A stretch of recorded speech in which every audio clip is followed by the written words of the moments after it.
Welcome, everyone. So today, we're diving into an incredibly fascinating explainer covering one of the most massive, high-stakes labor disputes in South African history. Seriously, we're going to unpack a real-world case that literally started as a noisy squabble on a factory floor and escalated all the way up to the Constitutional Court. At its absolute core, this is a story about justice, fairness, and the strict rules of the workplace. Okay, let's dive right into this and track this chronological climb up the judicial ladder.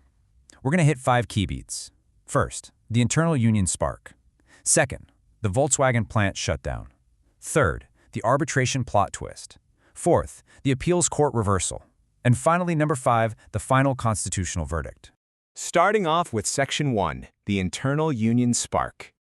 Now, you might be wondering how an entire corporate conflict gets off the ground. Well, believe it or not, this didn't actually start between the workers and the company. But before we get into the how, I really want to emphasize the sheer human scale and the incredibly high stakes right out of the gate.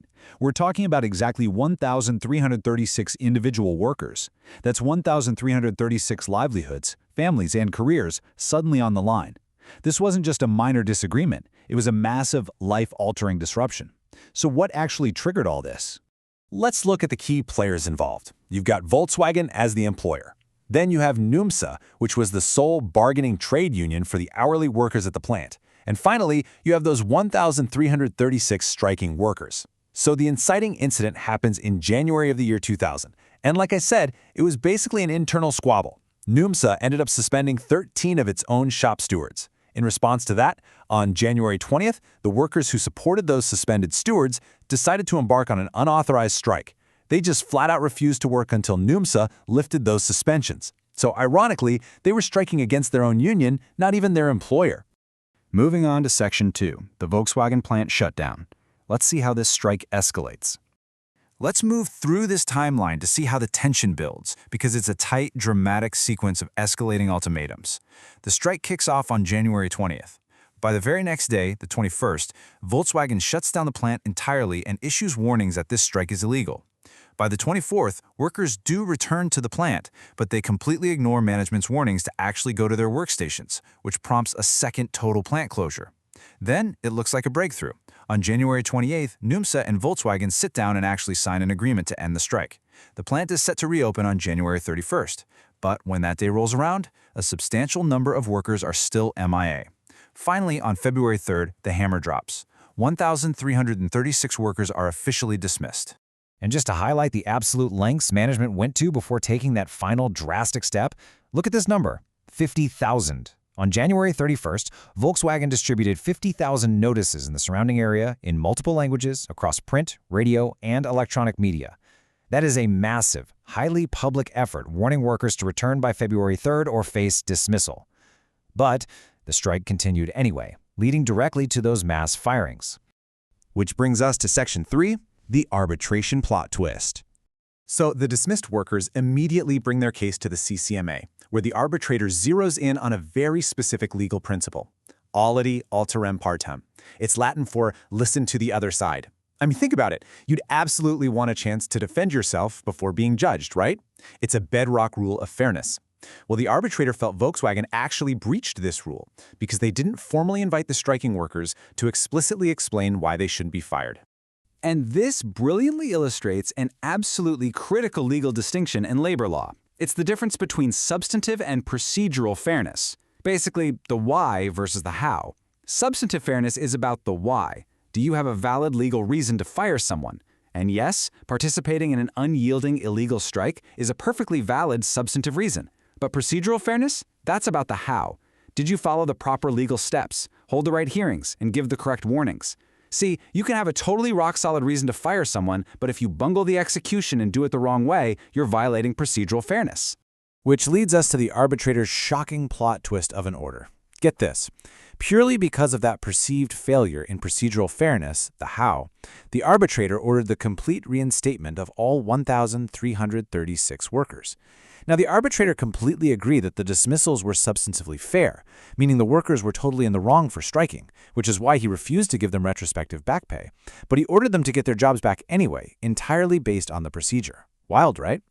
Now for Section 4, the appeals court reversal. Now, what's really interesting here is the dizzying game of judicial ping pong we're about to see. Obviously, Volkswagen wasn't just going to roll over and take back over 1,000 workers who had just participated in an illegal strike, so they appealed. You can see how the CCMA ruled. Substantively fair, yes. Procedurally, no. Remedy, reinstatement. Then the case goes up to the labor court. They agree on the fairness part. Substantively, yes. Procedurally, no. But look at the remedy they order. None. No jobs back. Then it moves up yet again to the labor appeal court, which completely flips the board, ruling the dismissals were substantively and procedurally fair, upholding the dismissal entirely. So let's break down why these highly trained judges disagreed so sharply. First, here is the labor court's catch. Why did they agree the firing was procedurally unfair, but then deny the workers their jobs back? Well, it came down to a very strict reading of the law, specifically Section 193(1) of the Labor Relations Act.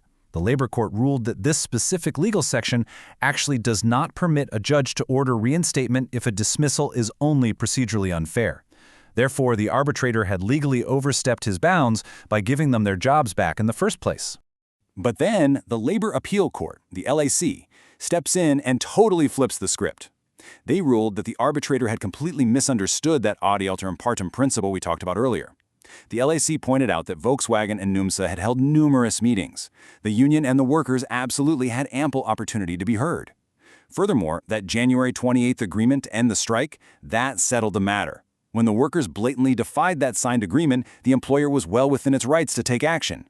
Procedurally, Volkswagen had actually done everything right. And that leads us right into Section 5, the final constitutional verdict. Having lost in the appeals court, the workers decide to make one desperate final move, a direct application to the Constitutional Court of South Africa. Now, what's deeply human and frankly heartbreaking about this stage of the explainer is the reality of the workers' situation. Left completely without funds, they actually had to sell off their personal belongings just to raise the fees to bring this appeal. They were indigent, and they were acting in person, meaning they brought this massive, complex legal case directly to the highest court without formal lawyers representing them, just begging for their jobs back. Because of their desperate financial situation, the Constitutional Court actually decided to hear the matter swiftly, without even requiring Volkswagen to incur the costs of formal opposition. They just looked directly at the steps Volkswagen took to evaluate if they were, in fact, procedurally fair. Step 1.